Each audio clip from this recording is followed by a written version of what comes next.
Easy plays around mid lane level 1. Not this time around. Still, as we highlighted before, Caps with glacial augment. So when he auto attacks, he does provide an additional slow for himself.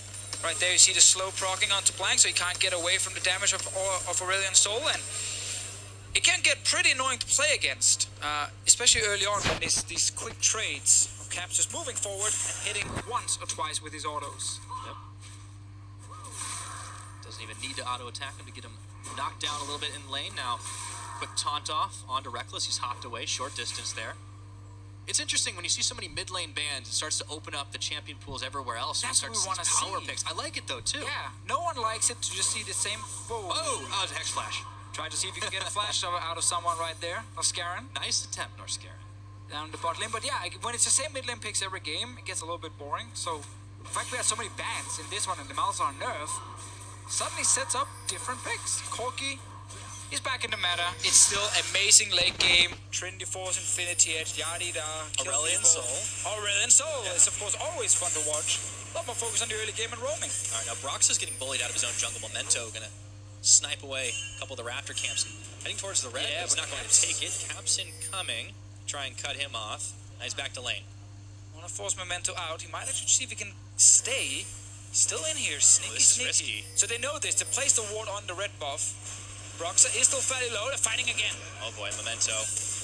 He's got the goose sticking onto Memento, but he's just trying to run away. Brox is. Now Caps once again chasing forward on Blanc. I got a feeling we won't have to wait too long before first blood to Fischio. And you can't avoid the damage from the stars flying around because you get slowed by Caps' auto attacks. Hard for Blank to do a whole lot in the start. Memento is still full HP, he's still in here, he refuses to give up. And poor Broxa can't get his red buff. Yep. Oh, they're fighting now? Man. Broxa. He's even taking the Krugs away. Oh my god. Gets the smite off. Brox is still trying to chase him. Okay. Smacks him up against the rocks. Caps is moving again, but doesn't really want to fully commit because it's still a full HP Sejuani. And Memento is still here.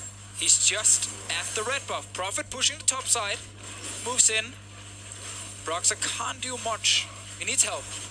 Yeah, with Prophet and Meganar, this is going to be really difficult for him to secure. He could try for the 50-50 smite it out. However, he's not going to be able to do it. Oh no, Broxa burning low and gets hopped into little globs, and that is going to be the first one unless Soaz can cause enough of a distraction. Teleport on top of one of them. He's bringing Caps in, gets the stun off. Blanc's even joined to the mix, and there's a full-on skirmish in this jungle. Soaz trying to get involved, but it's just so hard for him to do with the low health bars, and now Caps gonna have to heal it up as Prophet chased him back under second tier. So in the end, Fnatic, they move in to try and help their jungler, and they save Broxa, but they had to use TP, and also we saw the heal used here by Caps to try and stop this from happening. Memento still got the red buff. He stole that away before he found Broxa and got him into his passive. So decent start from Brockhead, using the push they had, mainly in the top lane, and how Sejuani can outduel the Zac.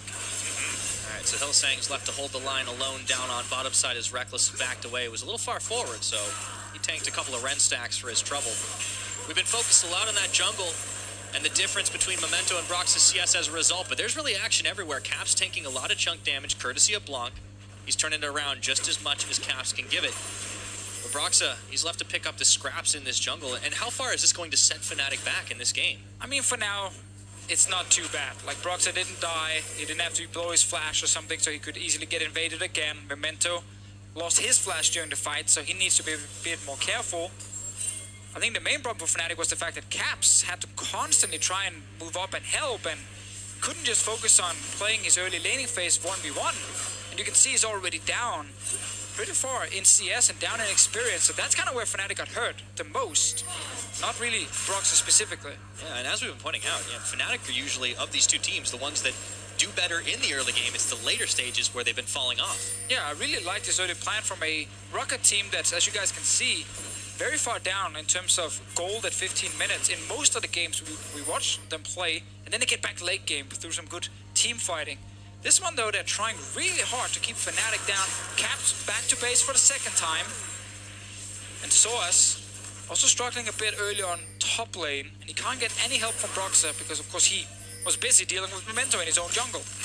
Yeah, we talked about the matchups individually, but really can't account for the fact that some weird shenanigans might be taking place inside the jungle, so it's really Fnatic with this gold deficit to start things off. And Prophet pushing on Soaz, hook shot, back forward. Soaz didn't get his level 6 yet. There's a big wave he wants to grab up Mementos here to try and deny it. Or will he try and look for Broxah? Poor Broxah, he just wants to farm, and now we might get a tower dive. Yeah.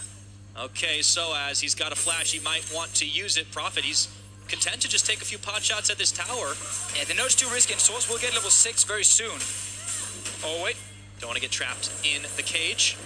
Gonna go back to mid. Blanc is gonna Valk over, misses on the rocket, but Norscarian is incoming, and it's a flash. Oh, the taunt under tower. First blood for Norscarian. Norscarian found his way to the mid lane despite 2 control wards being already placed in the river by Fnatic. And suddenly surprises Caps right there, who tried to run away, but Taunt flash ready from the Shenny. A good roam from Rocket support, and Prophet, he just keeps poking away on Soaz top lane. Yeah, some really nice moves from Rocket early on. We talked about roaming in the mid lane to every other lane, but in the end, it was Rocket's support that made the roam to the lane, and we're going to see that again. All right, let's see it again here. So, Norscarian is spotted, but Caps is so far, forward in the lane that he can't really get out in time. Good route here from Norscarian. Ooh. Nice taunt flash. Norscarian. So he can play a lot more than just Braum, and gives himself a well-deserved little smirk. No half dab today. That guy is a gift factory. Yeah, we've actually made it a thing now that every week we will have multiple of these camera shots of just Norscarian and his I like this trend. Hopefully he keeps making some different ones. Good start though again from Rocket. Very impressed with this early game plan. Using the pushing top side, invade with the Sejuani. Soaz is again, he's down in his lane. Caps down in CS in his lane as well, and slightly down in experience. This Corki here, we know the scaling is there. It's just give him time. Yeah. Give him that Trinity Force, give him that eye edge, and then he will become an amazing team fighter in the late game. And Caps wants to roam early on Aurelion Sol, but not found any opportunity yet. He's looking for bot lane. Okay. Sitting in the Dragon Pit, doesn't want to get spotted here. Now, Blank, didn't see him. Have to remember, there's a stopwatch on EQ. So if you are tower diving him, that is something to account for. Q missing right there. Caps takes a big trade in his face. I'm wondering how well this Aurelion Sol pick will work out. Mentioned the Glacial Augment too. I mean, it's great for chasing people down and all that, but yeah, and he's again, missing out on a lot with the phase rush. Well, not necessarily, because instead of him getting more movement speed, he just slows down whoever he's fighting against. And once he gets the Hextech GLP that I'm expecting him to build, he will be able to get even more out of Glacial Augment. Because of how it works, if you have an item that does provide a slow, it actually provides this extra freeze ray that also slows down people for around 60%. So it is a lot of additional utility that he can bring once he completes the first item. But for now, he was stuck in that really tough spot where he had to help Broxah, and it cost him quite a bit in lane. Norscarian trying the trick once again. Surprise Hex Flash around side. He's actually going to be stopping up Hylissang, gets a taunt off. But of course, Reckless just trying to back away, EQ teleporting back in. It seems like the timings changed so much with this unsealed spellbook meta in the bottom lane. Yeah, and it's also much harder with, again, we talked about earlier with summoner spells, how you change them up all the time. One moment you have 5 TPs, the next moment you have 5 cleanses. And also the cooldown on summoner spells being reduced is one of the absolutely amazing things about spellbook. One thing that might get changed in the future, I think on the PBE, it is nerfed a bit. But that is obviously for next patch, if it ends up going through. Now we're still talking about this one. Seen a number of interesting things come through on 8.2 already. All right, Broxah spotted again. Tough game so far for him. Yeah, he's been down in that CS. And look at Rocket on bot side. Yeah, let's see the dive off. This could turn his fortunes around. Now the teleport's coming in for the Alistar, but that's going to cue Rocket to back off. And now they're pinging. Both junglers, Memento has been finding Broxah constantly this game. Yeah, Broxah did place a control ward now to kill that ward from Rocket's side. But the bottom lane is now potentially rolling mid. Nice. Caps, nice dodge. Now can he get out of harm's way? He's going to go golden. Buys enough time for Broxah to make his grand entrance. And Caps just looking to chase down Memento. Heals to get the extra speed. The goo is sticking on the back of Memento. He's dashing. Arctic retreat. Oh. And he's just able to dodge that summer. Reckless coming out of the blue. And let's see the blast cone's going to get taken, but not before Caps delivers the final blow. The Fnatic's bot lane roamed very early from the bottom side. Oh, blank. No, he's fine, he's fine. Okay. But still, Reckless, he left that bot lane like 30 seconds ago saying, okay, there might happen something. There might be a fight in mid. And he just walked straight in towards the mid lane, ended up joining and getting that kill Memento with his team. A lot of early roaming in this game. We expected Caps to be making a trip down bot or up to the top. Going mid instead. Hey, you know, it's like that old thing that you see on postcards, like, you know, I wish I was there. Reckless just decided to deliver himself. It goes mid. Look how early he left. Him and Brox are just instantly reacting, and Memento missed a stun onto Caps, then got knocked back towards the turret, and good use of the stopwatch here. And at this point, Memento can't really find a way out with the amount of damage coming towards him. See, I like how he made up for the no phase rush by healing for the speed boost. Smart man. Yeah. Next level from Caps. Blop. And Great sound effect. the Hextech GLP is ready. All right. The hose. It also has some other names we can't use on broadcast. I'm glad you gave that disclaimer. First item completed, though, for Caps. Now, Trinity Force on the Corki as well, so there's a fairly big difference in the CS department there, but as you mentioned, Caps, you know, kind of beat up for a little while.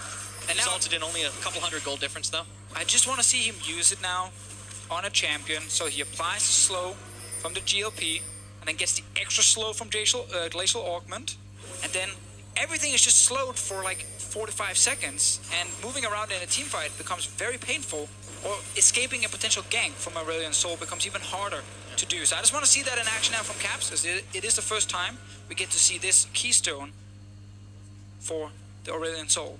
I want to see him going up top to make a play. Prophet has been really keeping Soaz down for a little while now, and granted, Soaz kind of had to give Broxah some assistance earlier on in the jungle, which set him, you know, kind of behind in the early game, but on this Gnar, I'm a little worried for Fnatic if he's kind of allowed to go really unchallenged for most of this laning phase. Well, it just sucked for Soaz. He had to blow his TP as well on trying to save Brock, so he couldn't use that back to lane.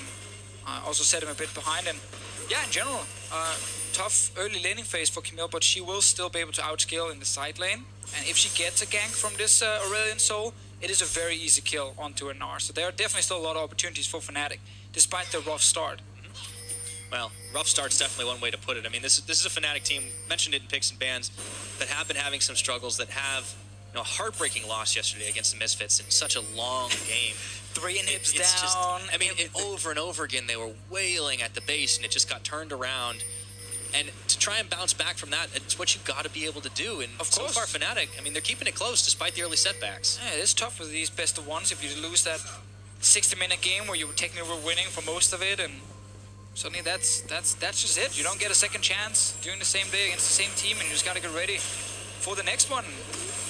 Blank once again takes some good trades here against Caps. Look at that little extra slow coming down right behind Blank. The little line, basically, that is the Glacial Augment after you use a slow item. And now I think I've talked enough about that. Fair enough. It happens more. Holy moly. We got to teleport down to the bottom side, a pair of them. In fact, let's see if EQ is going to stay alive courtesy of his support. He's going to be able to hang in there for just a few seconds, but Soaz jumps right on top of him, delivers an ultimatum, and sends him to his death, but he might just pay for it with his own life. And now it is a venerable party in this bottom lane. The Zac goes bouncing, not bringing anyone in, but he does make Norscairn and Prophet kiss. 3v3 down bot. What is happening? Memento just killed the top lane tower. Everyone else TP'd right down to the bottom lane. Sadly for Fnatic, Caps was in base and couldn't join. That ends up being a 1-for-1. But first turret for Rocket. Broxah is still around bot lane, and Reckless is hiding in the brush. I think he is spotted by Prophet. At least he tried to see if he was in there. Wants to take that 1v1. They're also going to spot the dragon coming down. Here's a TP. Another TP. That's a support TP. All right, Norscairn's there, and Caps, he hops the wall. Looking to try and cut off Norscairn. Oh, Fusro Da pushes him back. Use the hose. Let's see if he can do any more. It looks like he's under the safety of the turret. Fnatic are going to have to back away. Didn't use it. Sadly, Caps, first roam for him, unsuccessful. Fnatic now moving towards mid lane. Memento really loves his red buff and wants to make sure he gets as many of these red buffs as possible. His mission is to make Brox's life hard. Now let's see this bottom play again. Alright, so it is engaged from Fnatic. TP coming in from both teams. Double TP from Rocket's side, both Corki and the Gnar. And Hikyu here is in stopwatch, that's why it looked kind of weird. But he did end up going down, and of course Soul's now stuck on the turret. Not much he can do, and we talked a little bit about this already, how in a meta with so many TPs, going for these like aggressive tower dives can be very risky because there's a chance 2 to 3 people just randomly show up and then you get punished because you're now the ones under the enemy turret. Now you gotta keep track of 2 TPs, one from Prophet, one from Blank. You gotta keep track of Shen TP and Shen ulti. Hiku can also swap the TP, then you gotta keep track of that one as well. Yeah, everything is very complicated. This is advanced League of Legends spectating. It used to be just like time 1 TP only from the enemy team and you could kind of keep that under control. Yeah. Now it's all over the place. Spellbooks and stopwatches, man. What a time to be alive. Alright. 2 to 2 though is the total skill difference. Rocket. The big advantage for this team, apart from the farm differential, is the fact that they got tower number 1 and they have tempo advantage. Prophet's actually starting off soloing the Rift Herald. Well, he already did push the top lane. It is getting pushed back right now from Source. Caps on the other hand. Where can he go? Stopwatch is now gone from the bot lane of Rocket, meaning you could look for a tower dive down there. There's no TP for Prophet, so he can't join. There could be an opportunity for Fnatic. They have the Alistar ulti to tank the turret as well. You're gonna have to make something happen. You talked about scaling in the mid lane. Blanc's not getting any weaker. No, that BF sword as well now. They are looking for it, Pirate. Broxa is down here. He's been here for a little while. Caps is coming now. Okay, North Scaring. He sniffs him out. But Caps is here. Let's see if they can get the damage done. In he hops. Looks for EQ. Can't quite pull him up, but now he pulls him right back. And inside of it all is the Caps damage is reckless. Rockets his way in. And Memento's gonna fall right after his stopwatch runs out. That was a tower dive we just talked about. Fnatic executing it properly. Prophet was stuck on top side with that TP. Blank, same thing for him because he was helping with the Rift Herald. Very good call. They will get a turret as well. And Source is keeping control of the mid lane. Great roam from the Reliant Soul and exactly what we want to see from this pick. Yeah. Great move by Fnatic here to kick things off. So Fnatic brush. Trying to bait it out. Reckless taking a few tower shots to get some extra damage. A Prophet, though, finds himself an open mid turret. And he sends Shelly after it. Oh. We'll be able to do a lot of damage because no one can hit it beforehand unless Caps is fast. He's trying. Oh. He's got those speed boots, man. They're going to get the Rift Herald to charging. This should be maybe enough to get this tower. Blanc's going to be here as well. And Caps can't hold off this onslaught. So midland tower in favor of Rocket. Not the end of the world that they lost the bot lane trade, seeing as they got Rift Herald plus mid turret. But this is the play from before here. As you guys can see in the minimap, 2 members of Rocket's side stuck mid and top, can't join in time. And once Caps gets in range to land, he's first slow, then his auto attacks with Glacial Augment, then his GLP, additional slow coming from Glacial Augment. There are like 4 different slows or something happening from Caps at this point. Yeah. And you're not going to get away if you don't have flash or multiple jumps. It's definitely a good chance for them. Now, this game certainly isn't slow, but of course, up next will be H2K and G2. And I gotta say, after last week, well, we had, you know, the really slow games, 50, 60 week 1 too. Everything in week 1 as well. Today, and even yesterday, we had a lot of games where we had more action. We had definitely faster, like, turrets and inhibs going down. Snowballs. Ball roaming, like... Snowballs off of, like, 1 mistake. Yeah, so far I like patch 8.2. Yeah. And I think it's bringing some new life and some new picks. Oh. Speaking of new life, right here in the mid, it looks like it's going to be some new death very soon. Memento's pulled in, up against Blank. Reckless on a killing spree. He's been quietly stacking those up throughout this game on the quick picks, and Fnatic, they are pulling the trigger easy. Once again, Fnatic either roam to bot lane to make a play, or it's the bot lane roaming to mid lane to make a play here. Much better coordination and synergy between the bottom side of the map on Fnatic. Meanwhile, Source is left alone top lane. Finally, he gets to sit and get some farm. Prophet is not there. He was stuck in a team fight. And Source... Fnatic. This is a scary thing, too, Deficio, because normally you don't think of Cloud Drake as like, oh, you know, it's not the most important of them. It's, you know, it's not all that great all the time. This is a team that wants to roam all over the map, and they just got another tool to do it. Yeah, exactly. I like it here. I like it with the Reliant Soul. So, Memento didn't get that one because Caps' flash was on point when... We already see 4 members of Fnatic ready to fight, and while there's a Shen ulti, it's not enough to keep the Sejuani alive, and Fnatic wins this fight here. Another kill as you highlighted, Pyro for Reckless. 3-0-2 now. 2 items fully completed, 21 minutes in. He's a very happy Tristana. I think the entire Fnatic team has to be pretty happy with what's going on right now. They've brought the gold game to an even keel. And you mentioned Caps and how his flash has been on point. We've seen that multiple times now, that he just a second away from Memento connecting on the Glacial Prison. All the little small things is like the small little movements, quick flashes, side steps. Definitely one of the Very fascinating things about how good Caps are at using them. Very quick. A lot of people highlight his mechanics very often as the main strength of Caps, and their decision-making can be a little bit questionable from time to time. I mean, it it happens. He's a young player. He's hardly the first European mid laner to have that combination of traits. It's true. It's true. We've definitely had a lot in the past who showed up with great mechanics, but questionable decisions made during the game. The good news is one is a lot easier to learn than the other. We would hope so, at least. Let's see what happens here with this replay. Soa's hiding in the top lane. Bang! Right onto the Kalista. There's an ulti. Kalista can't get out, and that's a kill. That was sexy. That's why, by the way, I wanted this team to ban Camille and not Talia, so that a Kalista can use her jumps to, kite and get away from stuff. Not get Camille ulted, and where are you gonna go? Nowhere. Yep. Well, here's a familiar sight. Reckless on the side lane, knocking down towers. Now, he's got some backup here. Brox and Hylissang, and of course, he backs off. Now they've got their sights set on the mid. Quick collapse from Fnatic. I hope Blank doesn't step too far forward, or he might find himself shot down in flames. Oh, he sits with the package, though, can use that defensively. Okay, he's out of there. Teleport coming on. Now, can Fnatic melt through this one? No, they cannot. The cavalry has arrived. In comes Prophet. They look for Hylissang. He's already chunked down to half his health. And Norscarin mistimes the taunt, and Soaz certainly does not. Caps gets the kill off onto Norscarin, and the tower's going, and so are the Rocket members. Reckless picking up kill number 5. This guy's on a roll today. And it's all Fnatic right now. Another fight in the mid lane in their favor. Let's see if they want to do anything around Baron. Hylissang can just TP back. Oh, this was an old Fnatic special back in the day. Get the kills mid and then run straight towards the Baron. They got 3 members strong on it. This is in plain Rocket vision with that ward. Reckless trying to kite them all back. No, Proxa is incredibly low. So is Caps. They look for the hop over, looking for EQ. A little bit late on the bait, but Reckless is going to pick up 1. Can he get more? Prophet being chased down. The cow is right behind him. And that's going to be good night. Caps. He picks up his kill. Oh, now Blank chased down Reckless. Oh, he's godlike. Well, things are snowballing really quickly right now. Yeah, and so many fights happening. Fnatic, they're looking at the Baron once again. We have Memento and Norscarin alive.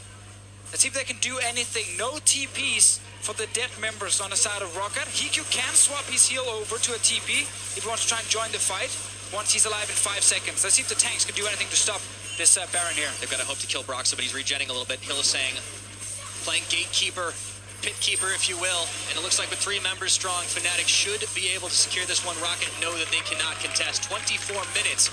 Fnatic have amassed a 6k gold lead and a Baron buff. Another play around the mid lane here. Blank knows he can stay alive with the package, and then Rocket calls for the re-engage. Memento's ulti does not connect and stun anything.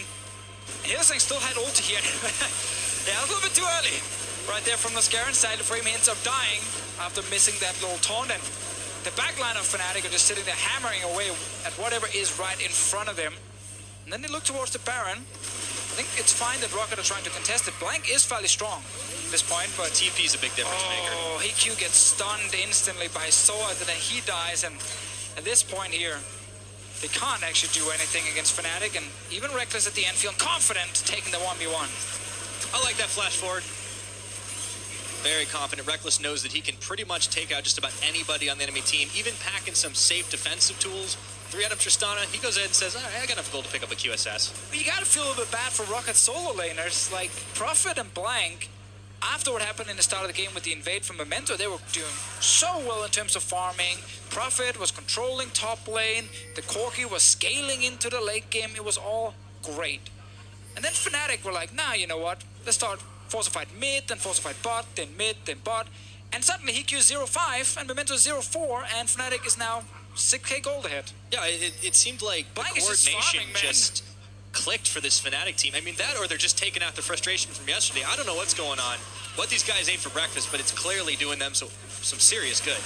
And we're seeing a lot of aggressive plays, a lot of roams happening, which is gone in favor of Fnatic. Source, once again, we're trying to just farm any side lane for as long as possible. Reckless is on the way down in case someone tries to gank Source. Prophet has only got half a Narbar, and he knows he can't contest this tier 2. Fnatic are going to be able to pick that one up. So the siege on 2 lanes continues. Still a minute and a half of that Baron buff. The Tristana that was sitting on 2 items at 21 minutes. Now, with QSS, with Static Ship as well, at 26 minutes, got a lot of extra gold. Yeah, suddenly. you know how we show like the graphs of gold for the teams in games? We should just show Reckless's gold. In this game, yeah, it's definitely spiking a lot. Also, Caps despite falling behind early in the game, is oh boy. fed now. All right, he's used his hop. Broxa looking for him. Norscaren's there. No, not going to go too deep just yet. They don't need to. 6,000 gold difference, or 5,500 between the 80 carries. This is what happens when you're 0-5 and the enemy 80 carry is 0-7. There tends to be a bit of a difference. Just a little bit. And typically you could say, or if you're me in solo queue and I'm 0-5, I say, don't worry guys, late game is where I'm going to shine. The way things are going, there might not be a late game. There won't be a late game, and it's also Kalista on the other side, so you typically want to really dominate early to mid game, or at least the mid game where you can start playing around objectives and really utilize, the rend. In this game, he's probably not even going to see a Dragon or Baron again, and he's going to have to team fight his way out. And now there's 4 items on Reckless. Yeah, it feels bad. Yeah, it's going to be a little difficult for Rocket to try and come back into this one. And it's so strange that they had a pretty solid early game and the plan in mind to sort of keep Fnatic at bay, keeping Broxa down in the jungle, not letting the solo lanes really do a whole lot, putting a lot of pressure on Caps. It was well executed until Fnatic decided to just bum rush the mid. I mean, Fnatic definitely won all the skirmishes during this game here and used that to simply get ahead. It wasn't about just sitting and farming and playing slow. It's very aggressive Reckless right now, top lane. Bot lane Source is still sitting against Prophet. This is that difference, though, between side lane Reckless of yesteryear and side lane Reckless today. Is he's always got Broxa or someone around him. A little bit easy in this game as well when you're this fed. Yeah, that's fair. That's fair. It's not like a desperation move anymore. It's more like a win condition. You also have Caps who can just fly over the walls and show up in case you need backup, or TP from Hylissang. Why not? At this point, he has an Alistar. I like swapping over to Ghost and just have Ghost Flash. And then you are so mobile and you can always find and engage as an Alistar. Also, Righteous Glory is in there, so he's fast. Speedy Cow. All right, Reckless, Broxa, Hylissang looking to close this game out. Rocket mostly stuck inside their base here. A few more pot shots on Norscaren. Getting closer and closer, trying to finish this one off, but it's still under 30 minutes, right? I mean, it seems pretty quick. This is definitely different from what we've been seeing so far in the ULCS. And for now, Rocket holding the base, blank, keeps trying to farm as much as he can. Fnatic have full control of the map. They get all the jungle camps, they get all the objectives in the river, and they might have to wait for another Baron to spawn. Because right now, you can't really utilize your TPs and your roaming, since the enemy team is stuck in their base. You can't really flank them there easily. And it means Fnatic are just kind of waiting for all the camps and the objectives to respawn. 1 minute 45 seconds. That's the timer we're looking for. And Rocket's last stand might be around that Baron if they can try and win a fight and stop Fnatic from getting it. Well, we've seen a lot of epic plays already in this split around the Baron pit, but to come back with this kind of deficit, nearing 10,000 gold, 6 towers to 2, 12 kills to 2, that would be something worth talking about. Let's see if Rocket can do really much of anything before that Baron gets started up. Just trying to keep the waves pushed. Let's look at some of the options they have. Sejuani ulti on to Caps. There is no cleanse on his side. He is sitting with heal. There's no QSS, no Mikhail. So if you do land a Sejuani ulti in his face, he is stuck there for a while, and you can try and take him down. You can throw in the Shen as well, aim it towards Caps, because it is hard to hit Reckless. Good range. Scimitar is already there, so he will be able to get out of the first initial CC.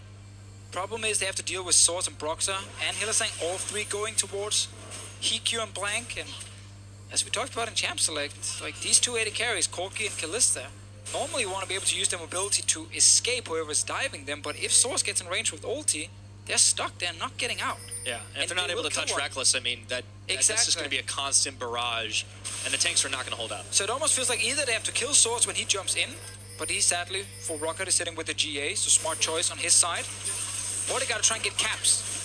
Well, maybe Prophet can get the kill off onto Soaz. He's got Blank here as well. Guardian Angel is going to get popped. As soon as he's right over the wall, Hylissang comes a smidgen too late. Now, Guardian Angel's down.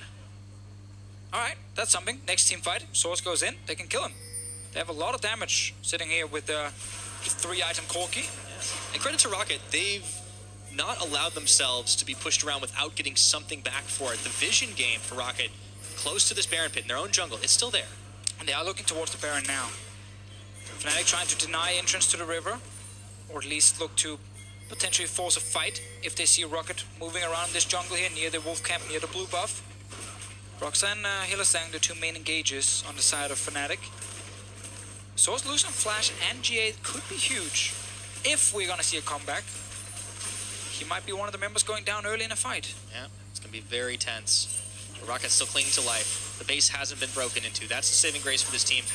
We talked a long time ago, it seems, about the scaling of the Corki. It's 3 items. Yeah, he's He there, can man. dish some serious damage. If he can actually stay alive during the fight. There is always the X factor. If you get, it doesn't matter how good your team is. If there's a 5-man Meganar, that might just turn things. So but we have to Fnatic are gonna start this. have to look at the river now. Fnatic double control ward here. Smart choice on their side. Rocket, they are moving towards it, but the Baron is dying very quickly, and now there's a TP behind. Yeah, it's so both as Hillsing do and they want to Source. finish this one off? They could just have it free. To be completely honest, they're gonna go ahead and take it down. And it looks like the teleport was just a ploy to scare Rocket away, so Fnatic get themselves a free Baron. Just a good setup around Baron as well from Fnatic, denying the vision near the big objective, so Rocket didn't know exactly when it was started. And then suddenly when they tried to move in, double TP appeared behind them. They had to respect the flank here, so they give up the Baron. Fnatic should be able to use it to at least break open one lane. And once you get one lane open and you get the inhib down, you force Rocket to sit and defend that side, and you can suddenly break open another one. Slowly you will get the inhibs down. And yesterday they did get all the inhibs down. Multiple times, But they didn't win. Obviously they were playing against a Misfits with a very, very strong late game comp. I feel like on Rocket's side, because you have a 0-5 AD carry, it's not as scary just yet, and Fnatic should still be fine. Yeah, that's a fair point, but you definitely can't afford to just sit around for the rest of the game and allow Rocket to come back into it. They're going to have to push the boundaries a little bit. This Baron buff might just be what they need to do it. Pushing on 2 lanes, nearly 3 with the Aurelion Soul. Of course, back to the middle of mid lane. There was a mini wave pushing up against them for just a moment. One thing they can try and do, but it is risky against the Shen support, is set up a play against Prophet. Source's ult to lock him down, and then Caps flies over and they try and 2v1 kill him, but Shen ulti will come and try and prevent that from happening, so Fnatic might not be able to kill Prophet in time, and therefore they're not going for a potentially risky play. Other choice is trying to get Reckless in range of a turret. Contain the risk. He can kill it fast if he gets to hit it a few times, so one hit there, the rapid Step spike up to it, but there are 4 members of Rocket still holding him at bay. And that's the thing. This Rocket team defending well. Reckless gets another hit. Just keep doing this. Slow and steady. The tower will die eventually unless Rocket forces a team fight. That they might have to do. Wait for another rapid fire cannon and then step in with the extra range. But Fnatic are still pumping the brakes here. Trying to take on too much risk. Oh, but there's another one now where you can go hit the turret once again. Boop. There you go. Around 1 shot, 2 shot. Throws down the explosive charge. Broxa tanking up Rocket's return fire. Reckless has a 3rd one. And Reckless is sitting with some lifesteal so he can get HP back. There's a fight top lane. Yeah, Prophet in the Meganar. Now he's going to bring the Shen to the edge of the circle. Gets in on the taunt. Looking for the extra damage, and Soaz says goodbye, but the rest of his team is already doing work on the bottom side. Inhibitor is opened up. So Rocket decided to trade a kill on Source for bot lane inhib, and then trying to force Fnatic back with the remaining Baron buff. It will run out in 50 seconds. That was the call from Rocket's side. Get a kill top, give Fnatic 1 inhib, and then done. No more. They have to reset, and Rocket gets a bit of time to push out lanes and spend some of their gold. All right, so Rocket bought themselves a little bit of time, but yeah, they've got a gaping hole in the bottom side of their base. Soaz will be back up in 25 seconds, and he will have that Guardian Angel up again, too. And the mid inhib turret was killed by Caps, I believe. Yeah, before he sped out. Just before he moved down towards the bottom lane, so Fnatic did actually gain more than Rocket. I get the call they're making, saying we will eventually lose this tower because Reckless can just keep hitting it. Let's get something, and that is a kill on top side. Sucks for Rocket, though. They also lost the mid lane turret. It just seems they're trying to grab some table scraps at this point. Fnatic aren't really giving them a whole lot of good options, and as the game keeps going on and on, Fnatic, they may not be growing their lead by like an insane amount anymore, but they're already just about topped out. Nobody's getting any weaker. The Aurelion Soul's approaching that 6-item mark. Reckless, he's got his Lord Dominic's. Gotta get that soul steal on Caps. And they're just clearing away the Rocket vision. That's a tough one for Team Rocket. I mean, after yesterday's very close game they had up against Giants, and they're on the cusp of going 0-2 on the week after such a stellar start to the spring split. Still trying to hold on for now. But Fnatic can suddenly push topside. Got the super minion spot, and once again, Reckless can keep hitting the turret. They force Rocket to look for a team fight. Memento is ready with flash and ulti. Taunt flashes there from Noscaran, and once again, if they hit caps, he can't really get out.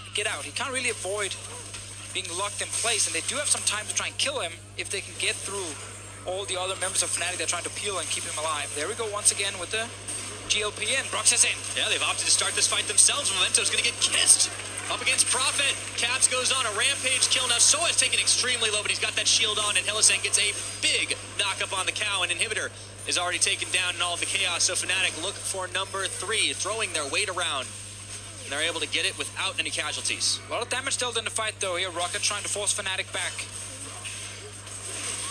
Let's see what they can do. A little bit of thoughts from Perks about this game. Now, Reckless is certainly one of the most explosive Tristanas that we have in the game. And down goes that last inhibitor tower. Teleport coming back in for the Camille. The last inhibitor will fall, so Fnatic absolutely shredding this base. Not going to close it out just yet. There'll be another Baron before this one's all said and done. I mean, why not? Get another Baron. You got super minions coming in all 3 lanes. Buff up everything.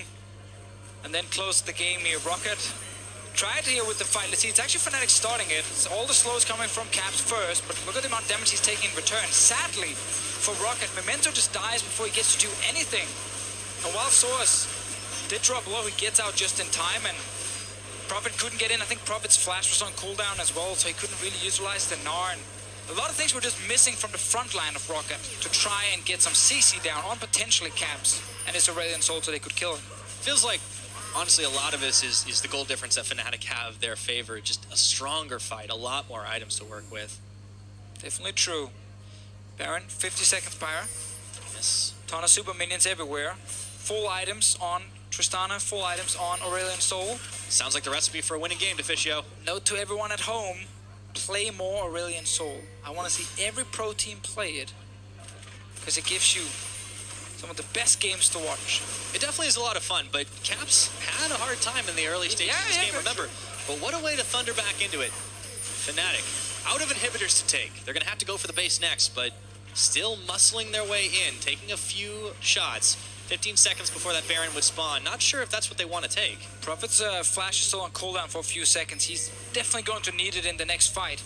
Rocket will need a miracle of a fight to stay alive. Yeah, they need the perfect fight here. Like Fnatic just forcing Rocket to sit back here. Don't allow him to move out. See if you can get some damage on the Nexus turret as well. Here come the supers. Do or die time here for Rocket. The taunt flash. Noscaran's going to find one, and the Fate's Call is going to pull him back in. So as looking for the dash onto Memento. Noscaran is going to drop, and Fnatic still 5 members strong. Looking to close this one out. The chunk damage just too much, and the Zac sticks them back. The rest of the team is going to fall, and Fnatic with a style decide to finish this one off right here, right now. It was a rough game yesterday, but just like Zac, they bounce back. We talked about it for the last fight. You can't do that. You can't taunt Reckless. He has Scimitar. He's just going to cleanse it and get out. Oh, yeah. They had to go for Aurelion Soul if they wanted to try and win a fight. They didn't do it. Caps was safe most of the game. And Reckless, great performance from him on this Tristana. They play around bot side, then they rotate towards mid. Ton of kills in his favor early on, and a tough early game, due to a good plan from Rocket, turned into a very proactive Fnatic that was constantly roaming, TPing, forcing skirmishes. And this is the Fnatic that everybody wanted to see.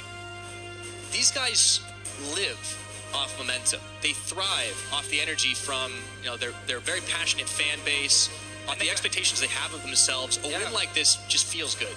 Definitely, and they got fed on Memento there as well. That's true. They shut him down pretty hard after his good start. Yeah. I like the draft. I really like this draft because it gives you so many ways to be aggressive, and it gets so hard to play against it. We already talked about Aurelion Soul, how whenever you're doing anything in the side lane against that champion, you're like, okay, there is a chance he can arrive in a matter of seconds. Almost all the time. And Rocket was afraid of that too, right? They banned Talia, remember? That Talia ban. Yeah. Not necessarily. Anyway, not the reason they lost. No, but the Camille, I mean, outside the landing phase, the Camille was pretty terrifying as well. I mean, you got to give props to just about everybody on the Fnatic team. Like, Broxa could not get a camp to save his life in the first 5 minutes of this game. Yeah, he had to fight for every camp. Yeah. That's for sure. But persevered, man. Really good skirmishes. Rocket go down 0-2 this week after sitting tied for first place coming into week 3.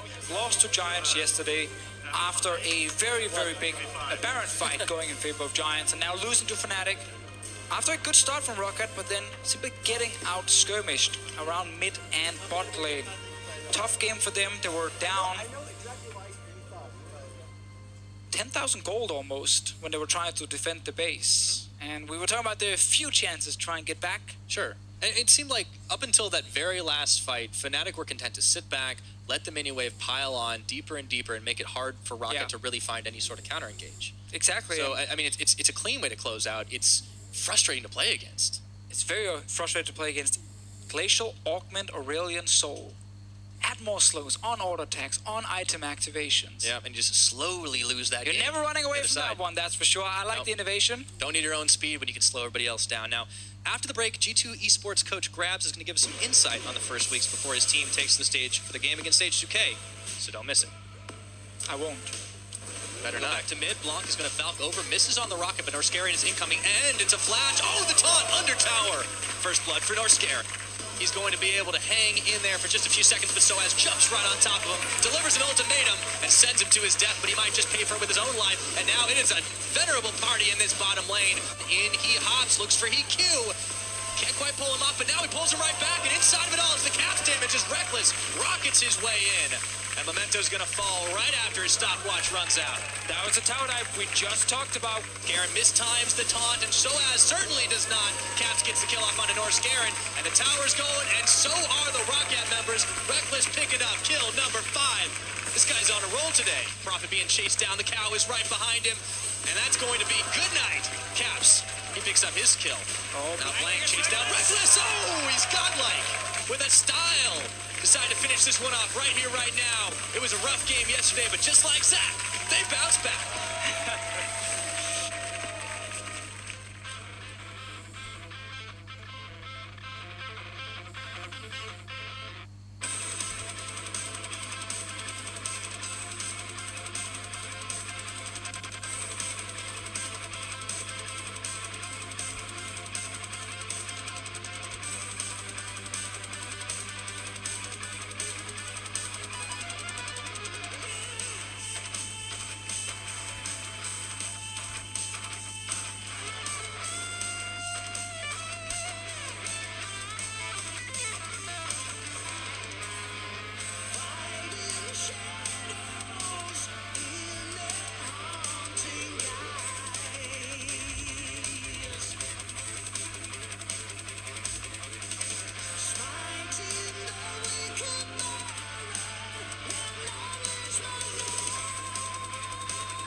Welcome back to the EU LCS. Now I have the distinct pleasure of being joined by G2 head coach Grabs. Grabs, tell me, I know G2's been catching a lot of flack recently. How have you been feeling about the team's performance thus far? I mean, we're all pretty disappointed, obviously. 2-3 is not a start we were hoping for. Of course, there are many different reasons, different play styles from Rocket, from H2K, from Splice, from G2 meshing together. Also, of course, the sort of best of one, where you like kinda actually found out you cannot go for execution comps, but it's not worth it because if only one game, you have to win that game. So mostly just better stay back, pay for scaling, and then just play on your power specs. So overall, yeah, it could have been better, but we know for a fact that we will be one of the best teams in the end of the year. I like the faith, I like the confidence coming in. That's something that what you talked about yesterday and you're bringing up now is kind of bringing all these players together from different rosters, trying to find one style, one unique identity. What are you doing as coach to kind of facilitate and help that growth? It's just kind of getting the same thought process in the players. What helps a lot is if we actually get the same words in a sense. Like if you say a certain rotation, if you have a word for that, and we can just all agree on, okay, let's say this shift means we go from A to B in this certain way, then it's pretty easy to actually get together. But it takes time, right? We have to learn how to actually use words, how to communicate, because all of our players were actually the vocal points of their teams. But like not, of course, the main shot caller, but very talkative, so sometimes you just all talk at the same time. So to learn how to distribute actually the responsibility of talking. That's the most important part. All right, it sounds like kind of a big project. How close is this to coming together? Is today the day we kind of start to see the fruit of a lot of this labor? No, I think we're still pretty bad overall, but luckily EU generally thinks right now pretty bad. I mean, it's obvious right now many teams, they have to mesh together. So we still have time, but obviously we have high hopes for ourselves and high, well, not pressure. They just want to be the best, so it takes time, but yeah, we get there soon. All right, but I mean, despite that, despite the struggle, despite using your words that you're still pretty bad, is this going to be enough for you to win your matchup today? I'm pretty confident, yeah. All right, well, thank you for taking the time to talk to me. For now, we're going to send it over to Medic to break down this matchup further. Thank you very much, Dracos. I'm Medic. I'm joined by Amazing. And must I say, you look quite dapper today, Amazing. Oh, thank you. You too. Thank you. I put a lot of effort in just for you. In the first few weeks, G2 and Grams got off to good starts in their games, but failed to execute in the late game. Now, we saw a lot of improvements yesterday versus Splice. And Amazing, you've got a few examples you want to highlight. Yeah, I'm definitely excited about this Elder Dragon. Like, we heard him talk about, we heard Grabs talk about that they're still quite bad. But I beg to differ. I think actually that decision making around the Elder Dragon when they forced Splice to come in and basically forced the decision out of him is something that I want to see more of G2. I don't think that confident so far in showing off their late game ability. Like Junkos has always been someone that is historically struggling with that, and him actually having the confidence to go for 50-50 smite and force a team fight out of it is something that I really, really hope to see more of G2 because I think they're a good team individually, but they have yet to show this late game and decisiveness consistently. So you say that you want to see more decisiveness from G2. Whose shoulders do you think that rests on? Because Graham said that there's a lot of voices in the team. For me, the jungle has to be someone that is active and it has to be an active voice because he sees the map more globally than anyone else. So for me, the whole responsibility is on Jankos. He has to be the one that calls for Nash, that calls for objectives, and tells the team, hey, this is what I want to do, this is what I can do, and I can definitely contest those smites. We'll have to wait and see if he does step up. G2 seems to be regrouping after a few bad weeks. Do you think that they can continue this form now? I do think so. They have had so much past success, like obviously with the organization, but also with the players that they acquired because they have Fjörnen, they have Junkos, and they always have Perks as a returning member. So you have this Season 5, Season 6 Worlds experience coming in. So I do think that they have the ability to shot call, and I do think that they will continue their success and are going to be the one of the best teams in the end. Well, G2 will be looking to continue to go undefeated here in Week 3 as they face off against H2K. Let's give it over to Pyro and Official and get right on into the action. Thank you very much, Medic. Wow, that was aggressive. Okay.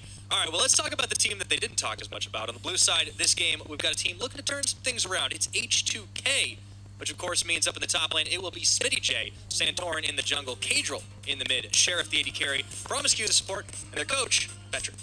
Tough start here for H2K. They did beat Fnatic, of course. They did. Great comeback, Vayne, Kassadin, all that awesome stuff. But that's also the only win they got. Also the only win. Relied on obviously punishing Fnatic in the late game, and it's kind of tough because they're playing against G2, who just showed a great late game yesterday, where they didn't throw away any advantage, didn't give a chance for the enemy team to come back. And H2K seemed to rely more on the enemy team making mistakes and then trying to punish that than actually forcing something on their own. Well, let me turn this around then, because it's obviously it never feels good to be going down 3 games in a row, but what specifically does this H2K team need to change? It's hard at the moment for them because I feel like they only have one lane they can truly play around to get an advantage, and that's Smitty J up in the top lane, which I feel like most teams will already have figured out. So teams are punishing mid very hard, where Kadril struggles to keep up.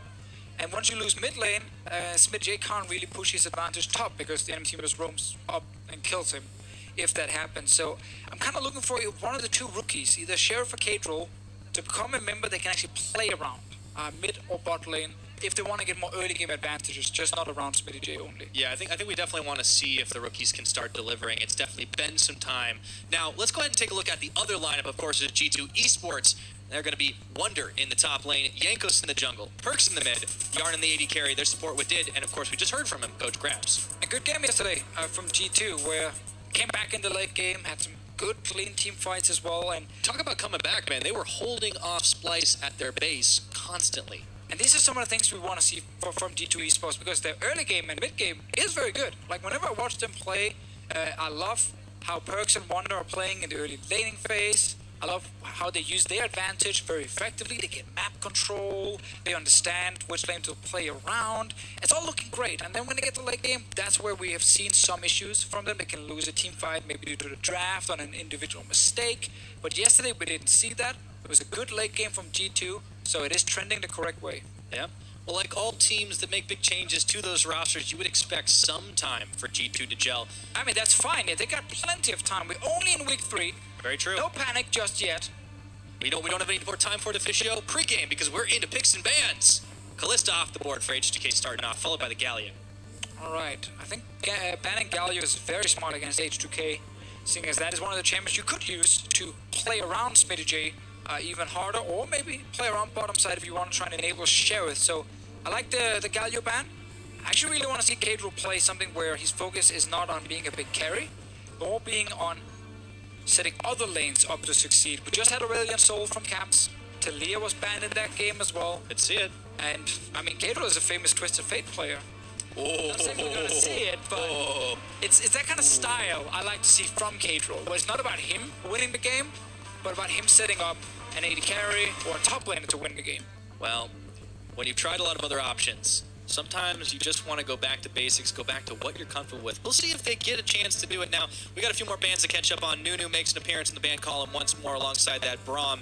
And the Sejuani is going to get locked in by H2K. So Santorin, he's got a strong jungler to work with. Another option for H2K is go full on late game. Strongest late game possible, like they tried to do against Fnatic. See if you can stall the game to the late game, and then you can start playing team fights on a more even setting, where maybe even your team will have a slight advantage based on champions. You don't have the advantage based on individual talent, but then you can draft just better late game champions in the enemy team, and you can win that way.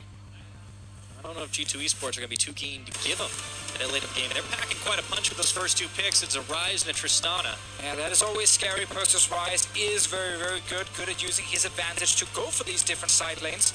But as we see now from H2K, it is a late game. It is Azir, it is Sejuani, no big surprises. I don't know if I've ever seen this matchup before. No, I don't know. Maybe the first time. Right. If they go Caitlyn as well, we might get a Gathering Storm Caitlyn, who's also waiting for 4 items. Well, they've got the tools in the kit. Let's see if they lock this Caitlyn in for Sheriff. No Sheriff or Piltover just yet. It's the Alistar for Promise Q. With Braum and Tahm removed, I like that. I think you can definitely grab Alistar. There's no real risk of you suddenly getting hard counterpicked where you can't do a whole lot. So I like the choice. And Promise Q is famous for his Alistar. It's always been his best champion. Absolutely. Now, G2 are going to opt to lock in a jungler, as their opponents had already done it. The Zac for Yanko. So this is a real ganking champion now that Caitlyn is off the board with the next ban coming in. They might be kicking a mid laner who's already down. Ryze and Zac, amazing at ganking and shutting down mid laners. We've seen it from other teams already. Think back to Vitality versus Fnatic, Gilius and Jizuke against Caps. This was this kind of setup. A Z on one side, Ryze, Zac on the other one. Perma gank mid And once you get the advantage, Pyra, you take over. Easy. And like they've got all the right things, not just in champions, but in the team style to do it. Everybody looked at this lineup when they first got announced. Jankos, Perks, that is going to be no fun for every enemy mid laner that they encounter. Now, let's get back into this one because Varus also banned away. They're focusing on Sheriff. There's one more ban for H2K, but I'm starting to think Sheriff is a guy that's pulled out a couple interesting things. You mentioned late game. Might this be the Vayne? You know, we killed Vayne on this patch. We nerfed her. Damn it, I forgot about that. We nerfed her pretty hard. So maybe he's still crazy enough to take. Definitely not expecting that one. If you want to go full late game, there's a Jinx. Thank you. Someone please pick Tarek in Europe. It's really good. Other regions will play Tarek, but here in Europe, very few teams will actually take it. Wadid, my boy, of course, can talk to all his fellow LCK supports, and they can probably convince him that Tarek is worth it, especially against champions like Alistar, who wants to all in. Fair point. All right, so G2 got themselves a pretty beefy front lane now. It's over to H2K, trying to finish off their bottom lane to grab a top laner for Smitty J as well. More scaling, more There is the Kog'Maw, okay. This is, again, what we talked about, how H2K might just say, listen, pack full late game, just be as strong as possible in the later stages and get 2 team fights. It is all scaling on their side. If they get past the 30-minute mark, they can start really winning team fights. Then it's not about player skill anymore, it's about champions scaling better than what's on the other side. G2 Esports late game is not bad by any means, but this H2K draft, it's some of the absolute best late game champions you can get in this meta. In the game, actually. Now G2 going all in on the post 30-minute mark. We'll set the clocks for that one. But for G2 Esports, let's see how much damage they can get done. Now this team, they're starting to find their footing here. They've got 2 wins on the board, some hard-fought ones at that.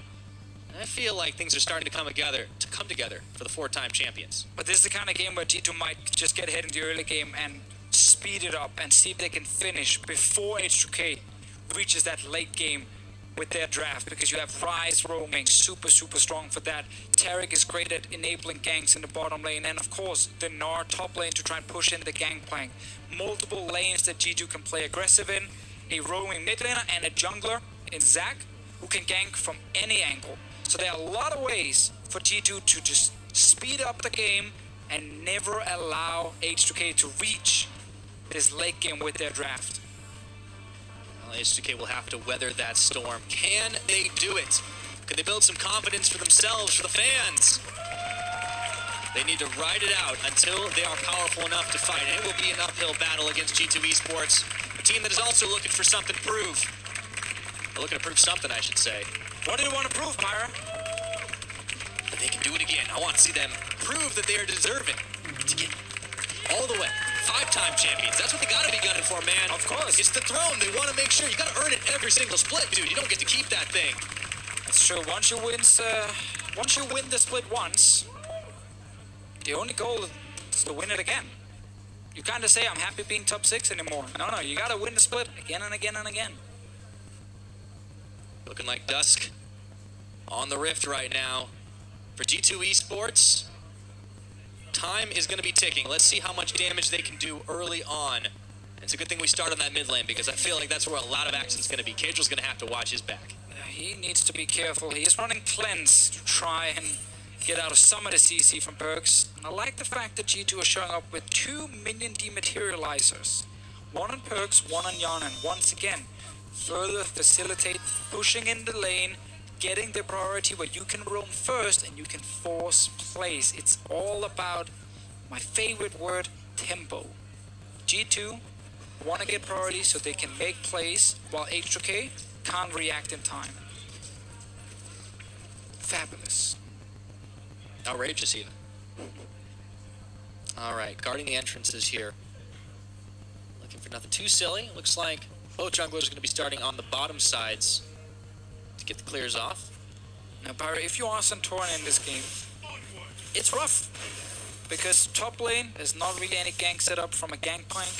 Mid lane, you typically want the Zero to hit level 6 first, so you can use his ulti to, again, set up a gank for you.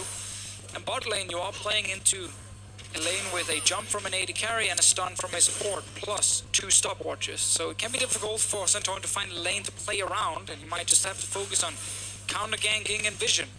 early on. Well, maybe he can do to Jankos what we saw last time against Broxton, just shut him down early in the jungle. Of course, it didn't work out in the end, but still. Can't do that when your top lane is getting pushed onto his turret, because it's a gangplank versus an R, so that invade will not be as effective.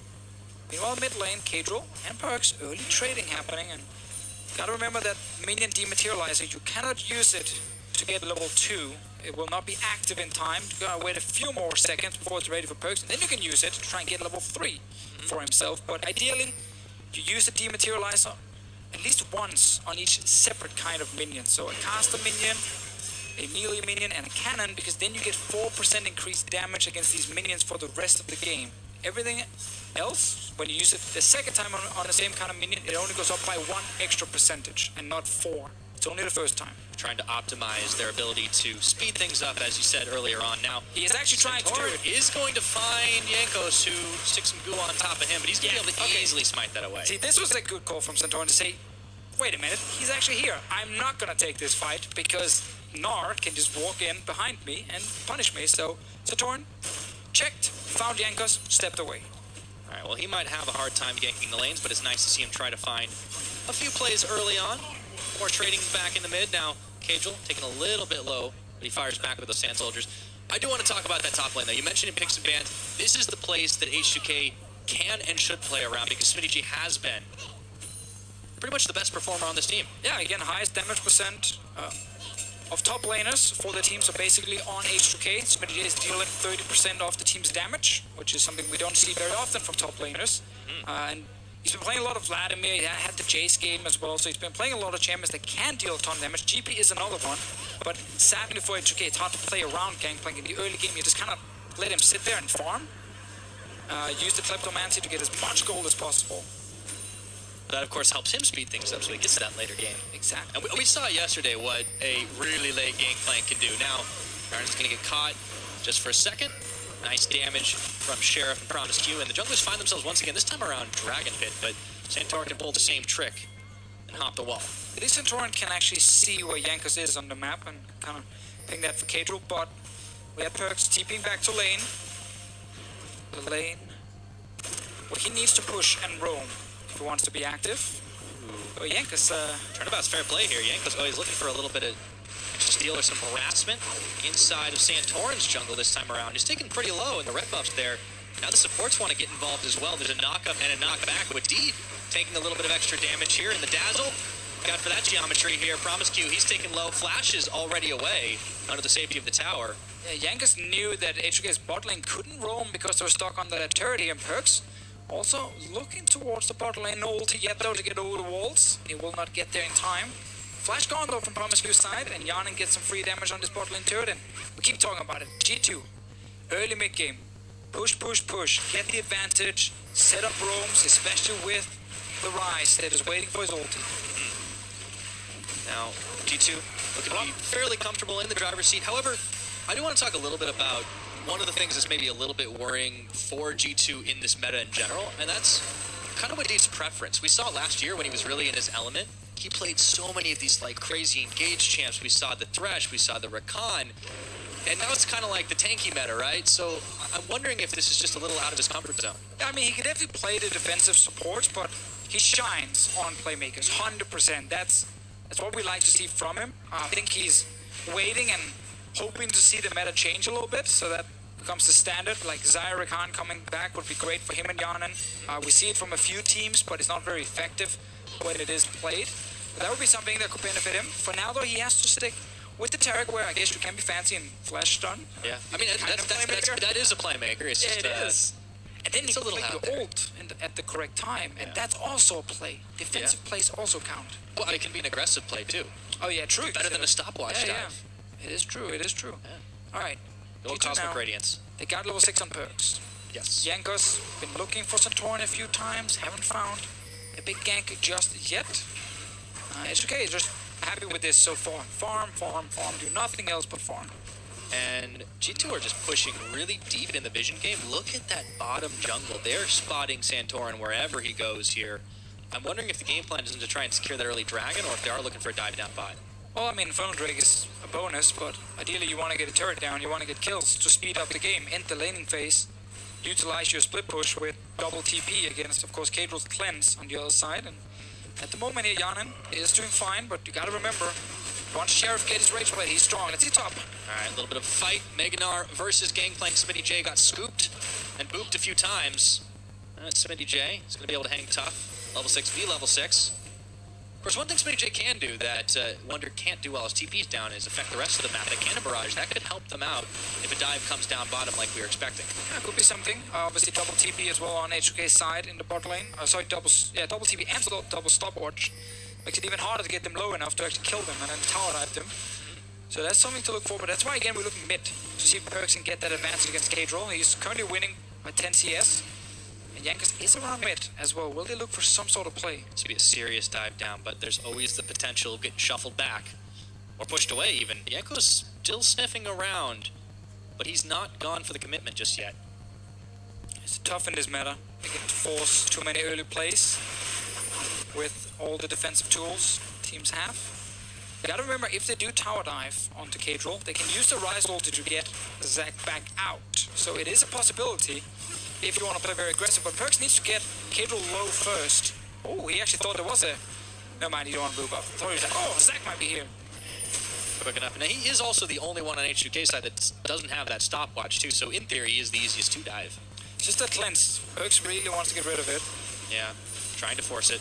Cadrill's got to know that this is the game plan, though. Now you can see where the Zac is, too. He knows. Pushing Santorin out of his own jungle. 100% he knows. Perks also now used all the dematerialized stacks, getting a bit of bonus damage on the minions, so he can push even faster and keep Cadrill under this turret here. But as long as HK are not losing kills, not losing turrets, then they are doing fine with this scaling comp here. But now we get one of the roams we talked 5 million times about already, because it kind of is the name of the game at the moment, 4-hit G2. Yeah. Well, as you explained, though, it's difficult to pull this off. I mean, while there really wasn't any winning lanes for HTK, the flip side of that is the fact that when you're pushed under your tower, it's kind of hard to just make the big play on the other side. And there's also now level 6 for Promiscue on the Alistar to make it even harder to kill him. So I'm waiting for Jankos. Top lane dive on a Gangplank, mid lane dive on a Azir. He's got to be the one pressing the go button for sure. Yeah, sadly for him, when he goes top, stopwatch will be used by Smitty J, and then Promiscue will TP in, and then the gank might not work. So we get a great example of why some of the early games are slower here due to TPs and stopwatches. It's more of an 8.1 sort of game, if you will. Now, Wonder is really making Smitty J's life a little bit hard in the farm game. You can see the 20 plus CS differential, but I'm sure Chi-Chi would much rather have that kill now. Cadrill looked to go in. He ends up having to use the Emperor's Divide to push them back. It's a 2v2. The jungler's there forcing the flash out of Cadrill. But that will be all she wrote. One flash in the mid on Perk's side, and another one from Cadrill.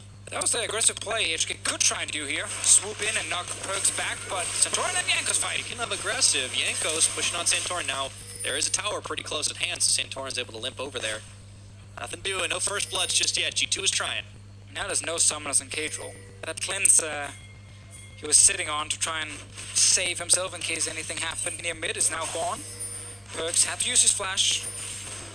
He's had to use it offensively, funny enough, to force it from Cadrill, but now there's a good chance for a top lane or mid lane dive. Jankos already moving bot side. Remember, Perks can TP in as well, and G2 can try and secure bot lane turret. Yeah, give them some chance to get some extra damage on it. So we're 10 minutes in. But the campfire, because there's double TP at bot lane of H2K, so they can just TP back to tower if needed. There we go. Bad, man. 80 carry TP. Woohoo! What a meta. I like when you use TP to go to other lanes and kill stuff. Not when you prevent the team from getting your turret. Yeah, I would like to see it a little bit more aggressively. Now, we didn't actually talk about this too, because it's not matched on the other side, because Yarnin, of course, going for the fleet footwork. Exactly, so that is something HK can use to stall the game further. The fact that, again, if G2 are making a play on one side, 2 or 3 guys might show up, but mid lane ganks. Okay, no summoners. They get the knockup onto Cadrill. He bounces him back after they have enough damage for the teleport. Is going to complete the Sand Soldiers in the mix already, but Promiscue has arrived. They root him for first blood.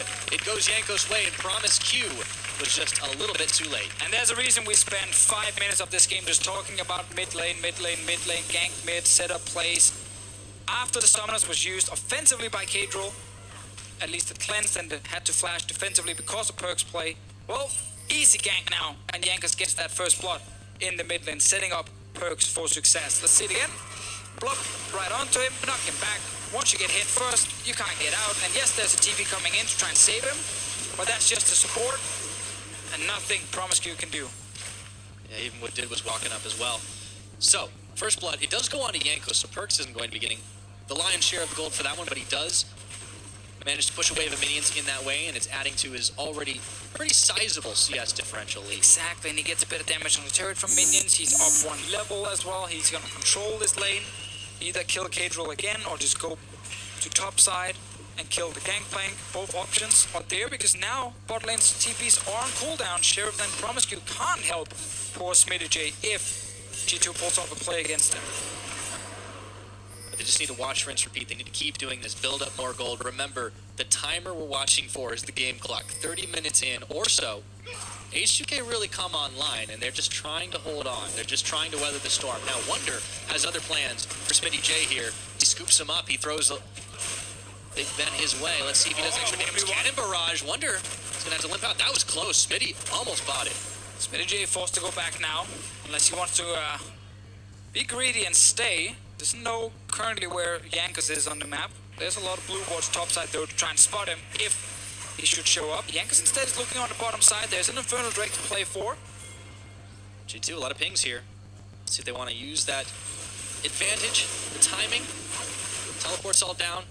Looks like they should be able to secure it up pretty easily now. Smitty J still hanging around trying to push Wonder out. That's a lot of minions that addition damage on this turret. While the rest of G2 are on Infernal.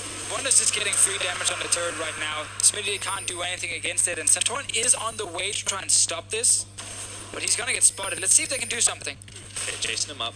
Does he have the damage? Meganar still ticking for a little while. He's a little slower here. And they get the Glacial Prison on.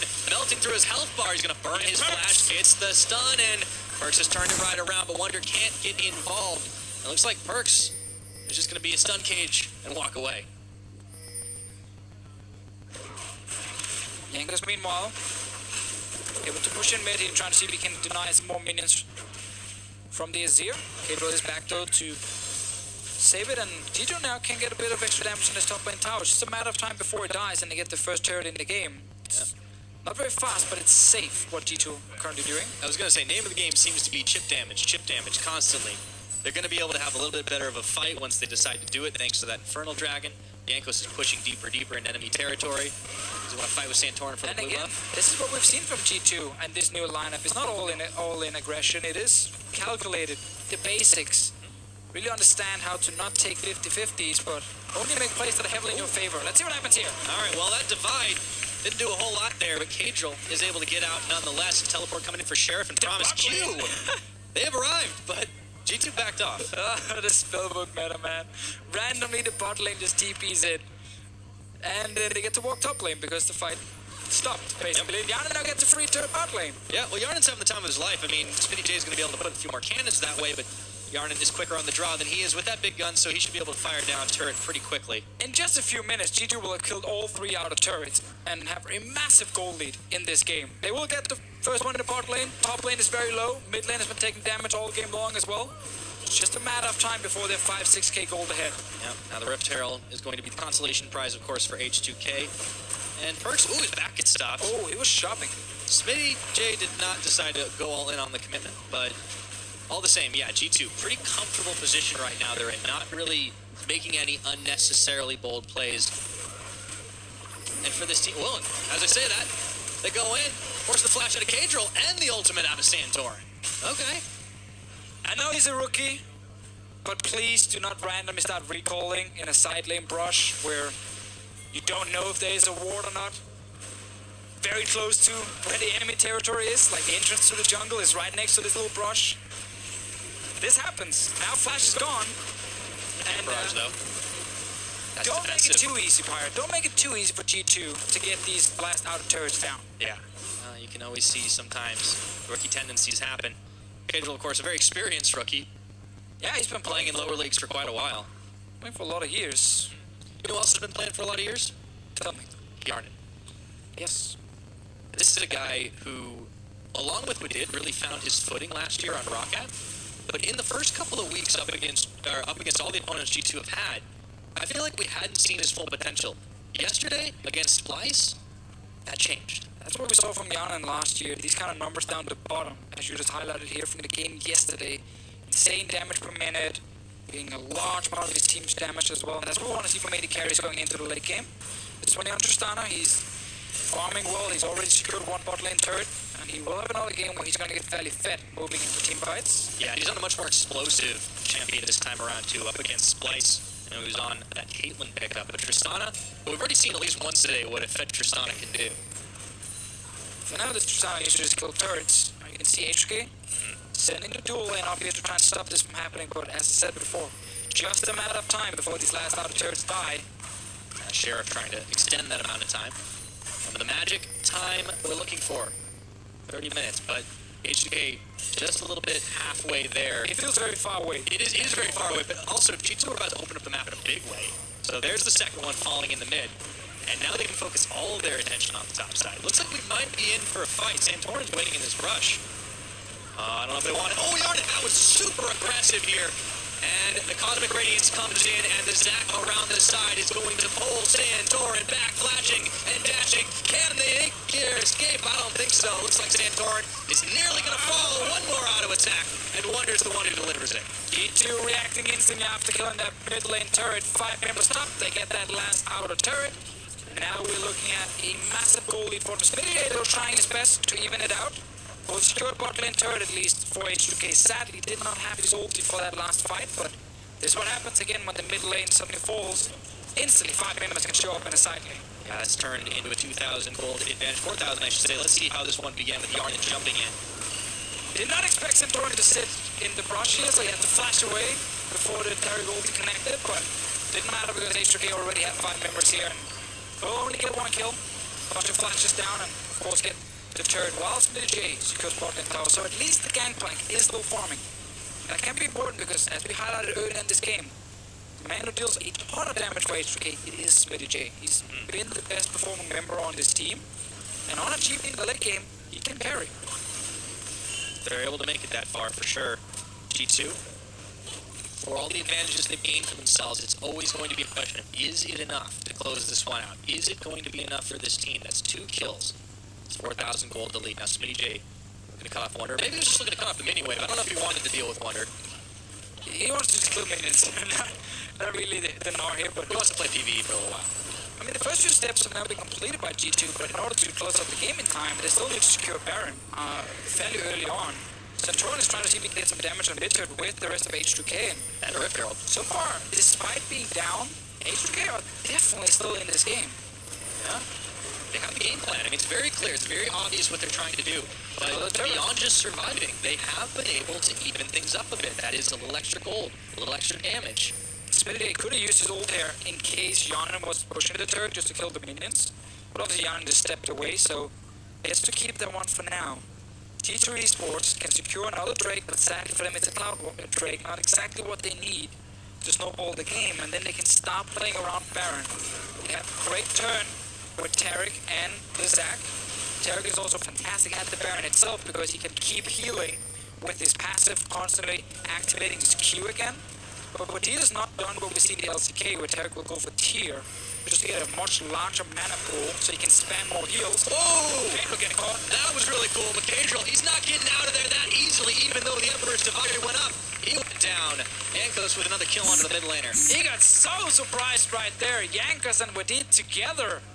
That was a dazzling play, man. Yeah, that looked really good. Cadril didn't even get to use his flash, and G2, again, they're looking towards this Baron here. Yeah, that might be the Baron play. H2K know this is going to start happening right now. It's very early on the Baron, 21 minutes as it's starting up, and the Tristana just hops over the back of the pit, and now let's see what they can do. Perks takes a Realm Warp in to try and find Santorin. Cannon Barrage is there for the rest of G2. They just don't care. And the Gank Squad is going to net Yarnin 1 kill.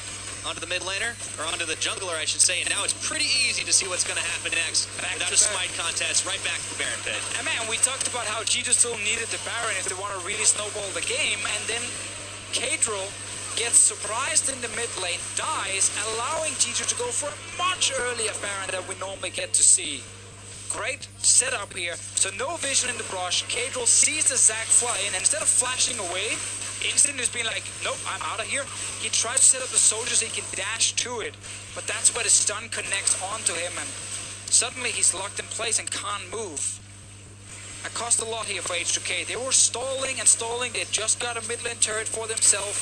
Santorin, of course, can't do anything. Right here, they're trying to move in to see if they can stop the Baron. And when he's dead, 21-minute Baron for G2 Esports. Exactly what they need. Trying to make it nice and clean.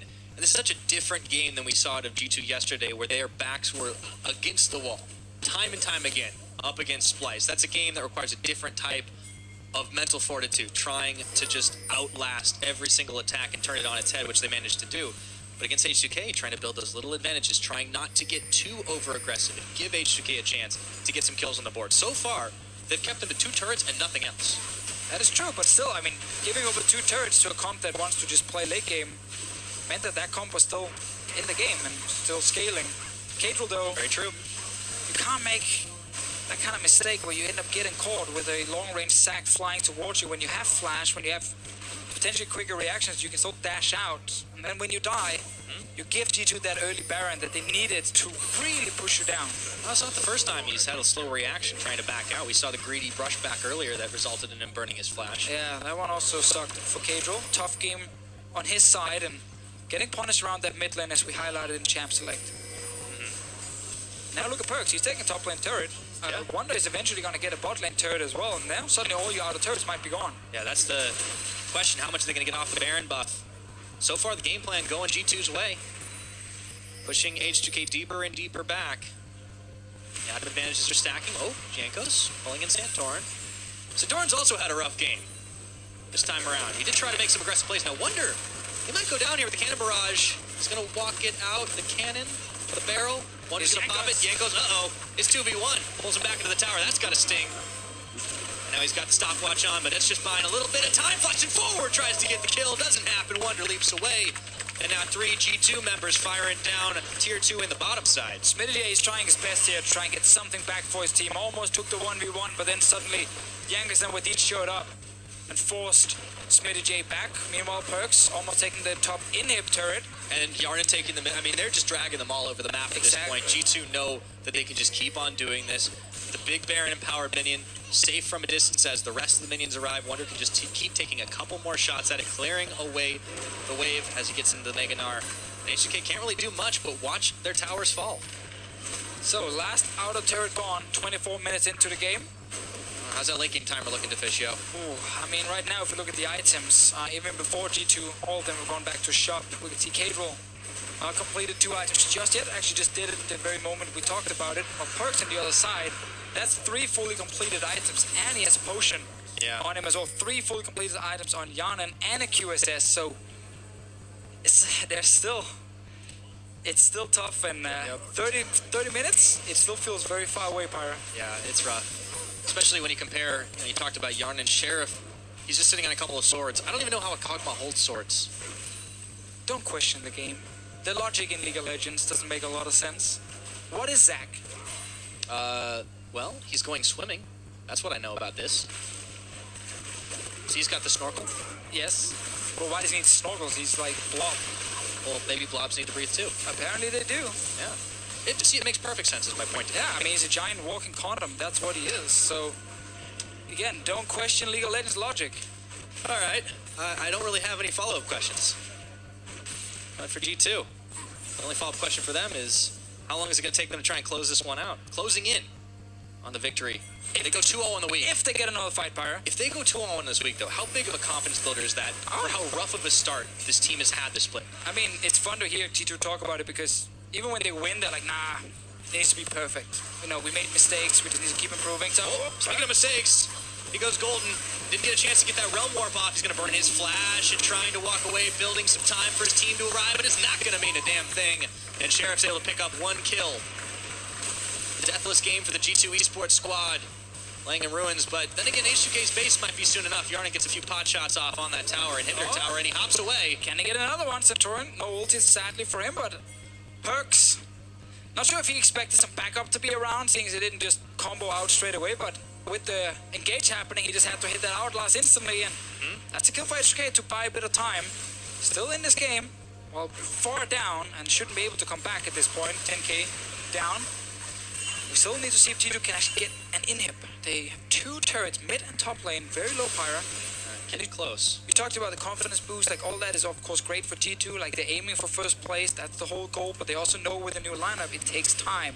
As long as you have good scrim results and you're making some progress, that's all that matters, because we're only week 3. There's plenty of time to secure wins for G2 and guarantee a playoff spot.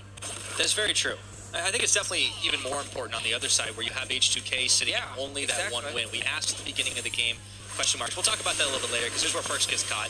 Yeah, sadly for Perks, couldn't do it, didn't have the time to use his full combo. He just had to try and dodge the knocker from Promise Q, but there was not enough backup around and he ends up dying. And Jan did not get the mid lane turret down in time, but with H2K as you highlighted, that's where I'm going to start to panic a little bit earlier, because when you're sitting currently 1-4, if you lose this game 1-5 after 3 weeks, first of all, it's tough to be a new lineup.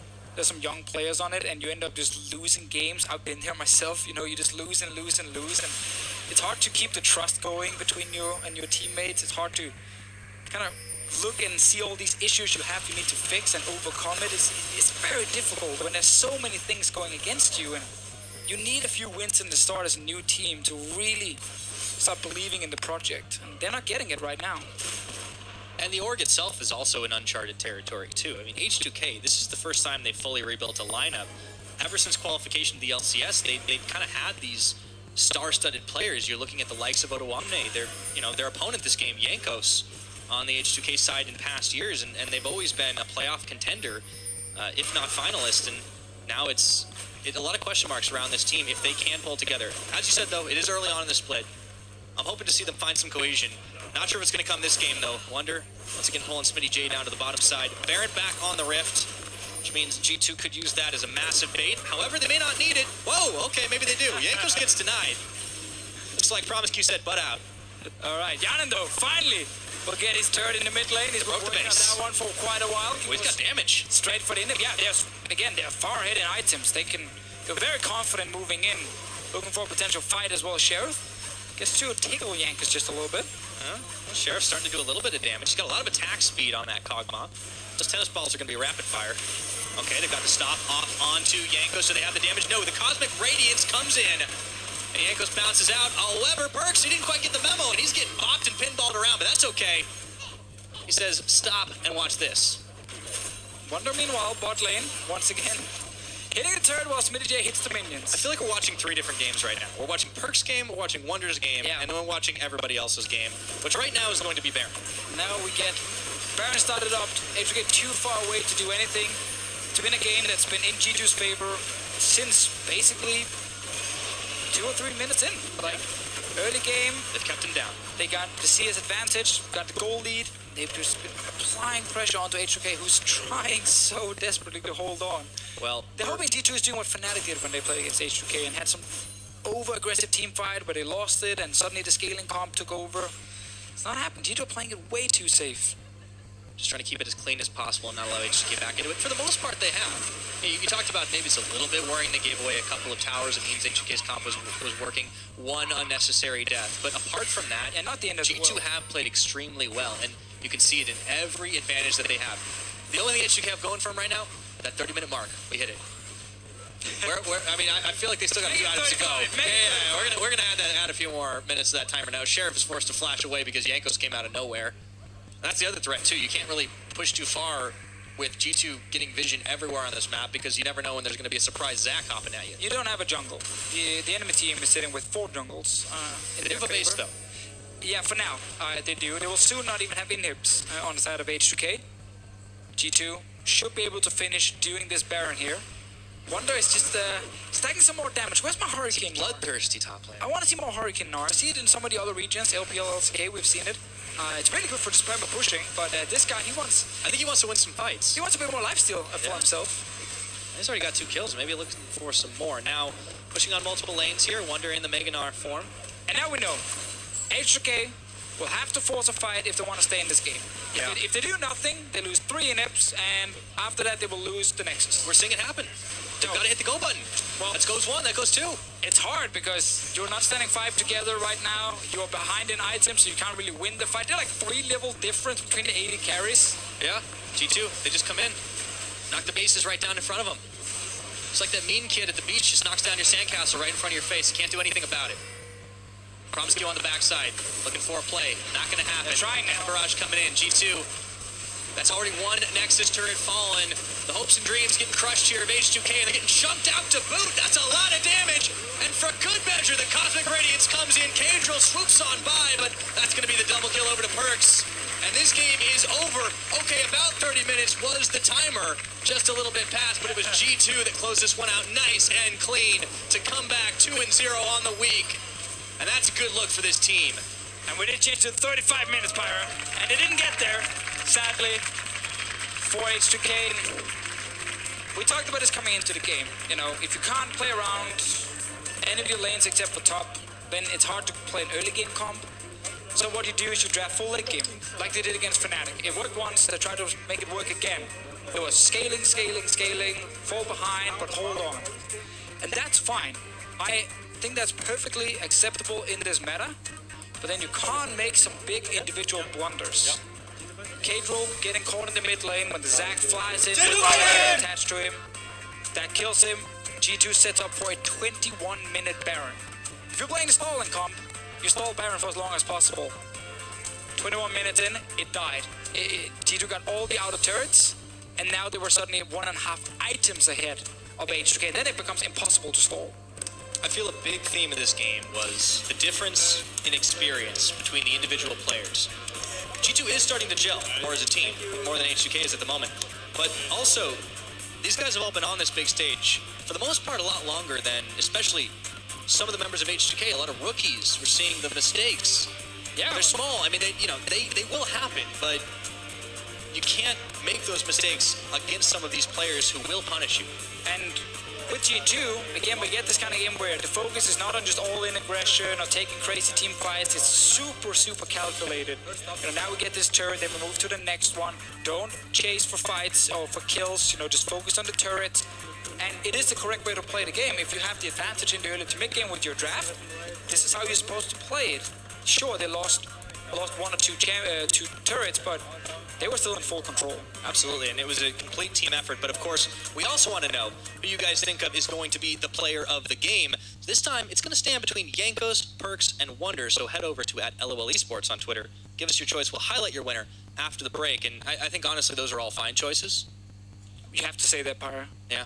You know, we have to support our fellow colleagues. Of course. I mean, that's how we decide out of the pool. Of course, it can't I'm be going to vote for G2, the team. Oh, wow, the wild card. Okay. The boring one. Fair enough. I think the fans might have something else to say, though. Now, following the break, we're going to hear the story of the dark child, Annie, and her journeys in the Iron Spike Mountains.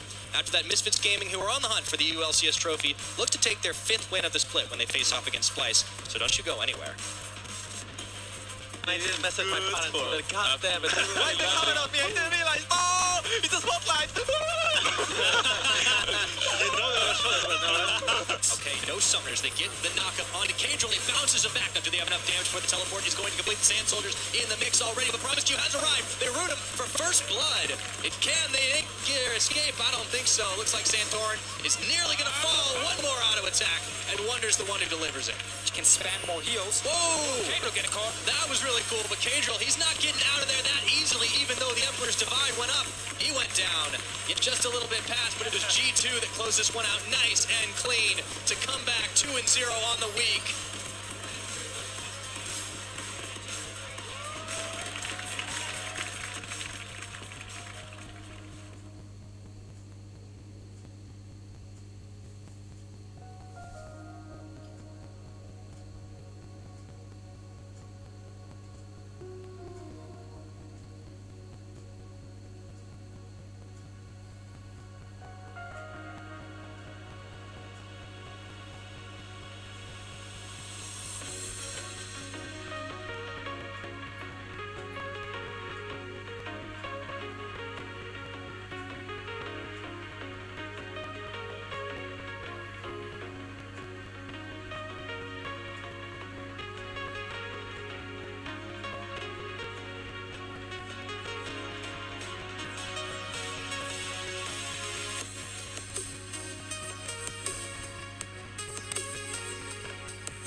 And then Mr. Tibbers fights the nasty dragon. Ooh, let me.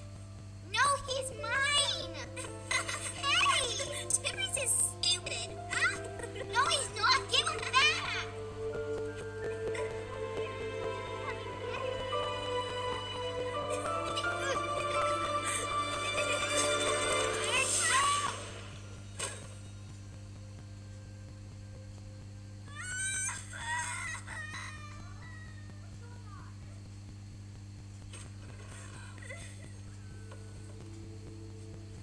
What did you do?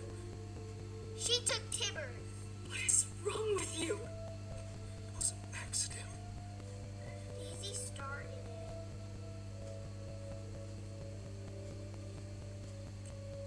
How did you know?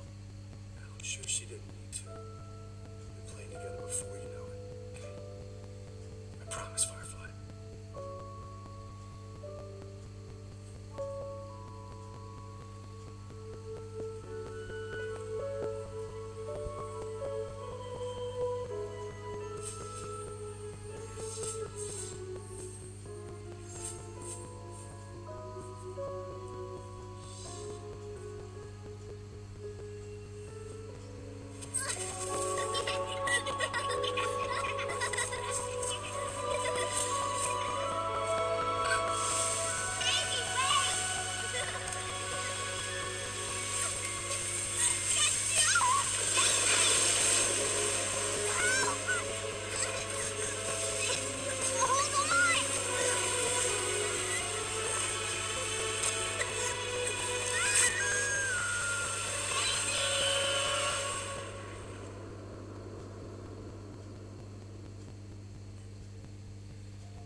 She's